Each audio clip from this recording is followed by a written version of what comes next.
The Vessel, a space horror series. Episode 1, Resurgentium.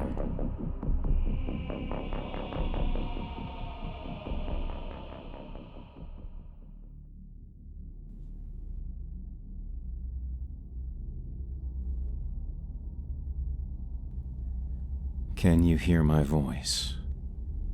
The sound was like an angel calling out in the vast darkness. Every direction he looked, pitch-black void met his eyes. No sight of the angel, nor the heaven it called home. Just that sweet sound, humming through the abyss. Are you there? A pinpoint of light formed in the distance. Not over the horizon that didn't exist, but far off in the darkness. A distant star, blinking in a sea of numb. He began to move toward the light, even before the woman asked him to come forward, to follow her voice. He felt not like a man, but a pair of floating eyes drifting through the void. Sure enough, when he tried to look at his hands, he found that he had none. The same with feet, or legs, or body. He was pure and hollow, a memory of a dream of a thought, formless being drifting through the ether, drawn to a sound. That's it, she encouraged. That's it. Keep it up.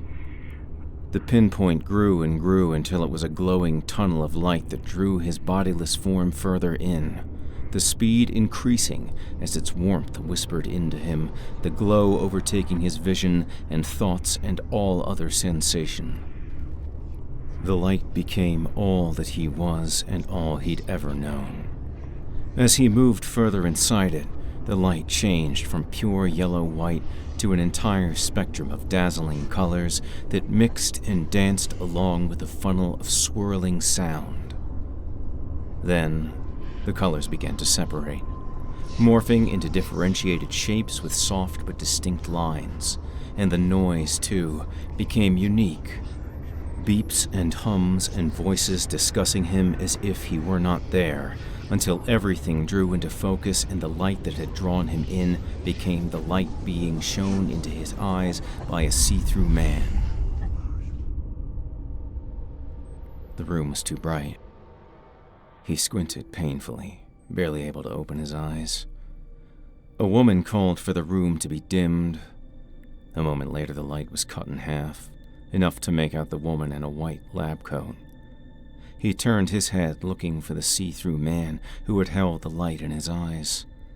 Instead, he found he was lying on an inclined medical bed in a room full of screens, observed by a young man and an even younger girl.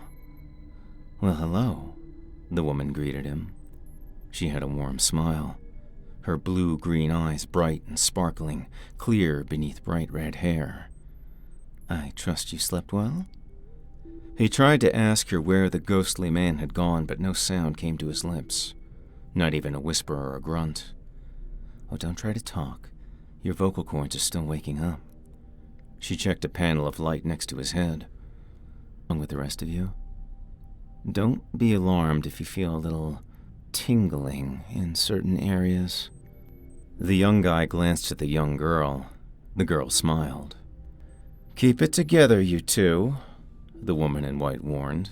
They both wiped the smiles from their faces. She returned her attention to the display where soft beeps accompanied the dancing lights. "Your circulation looks excellent, as do your muscle and bone densities. Body temperature has climbed to 96. Respiration rate is approaching normal. You'll have to test out your excretory system on your own. I'll assume it's functioning properly unless you tell me otherwise. The same goes for your reproductive functions." She shot another look at the young girl and guy as she tapped her finger on the light panel. "Endocrine levels are slightly low, as is immune response, but that will improve. As for your nervous system..." Something jabbed the bottom of his toe, An electric tingle shot up his leg, causing his entire body to jump against the smooth bed. He hadn't realized until that moment that he was being held down by 3 white straps stretched from one side to the other, his muscles strained against the tight fabric. The woman in white smiled down at him. "You appear to be slightly ticklish, but an otherwise healthy man." At the press of a screen, the straps released him, withdrawing across his naked skin to disappear inside the bed. He sat up, suddenly wanting to be off the bed more than anything. But the quick motion made his head swim. The woman rushed forward to hold him up as he nearly doubled over to the floor. "Calm down," she said. He looked down at her warm fingers on his cold arm, suddenly realizing his groin was barely covered up by a thin band of material. She withdrew her hand and brushed the hair over her ear. "Take your time. It'll be a little while before you're yourself again." There were so many questions he wanted to ask, questions he was just finding the words for, starting with what the hell had just happened to him on that medical bed. Again, he tried to speak, taking a breath and pushing the air back out. Who? He managed to ask. "I should have introduced myself. I'm Dr. Hannigan." He shook his head. She straightened, realizing what he'd meant. Total memory loss. Sun really did do a lot of work on you." She made a note on the screen before turning back to him. "Just relax for now. I promise this will all make sense soon." She checked the display on her wrist. "Oh, I'm sorry, I have to be going. There's some clothes over there for you." She motioned to a series of lockers. "One of the psych doctors will be here soon to perform their evaluation."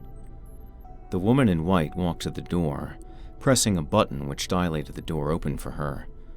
It moved so smoothly that it barely made a sound. The young girl and guy were lost in conversation as they shut their systems down and gathered their things. Ignoring the inane chatter coming from the 2 young ones, he turned back to the woman already halfway into the metallic hallway. Where am I?" he asked hoarsely. She stopped and glanced back, giving him one more smile to warm his cold skin. "You, my friend, are back in the land of the living," she replied. Without another word, she disappeared around the corner, down the metal hallway.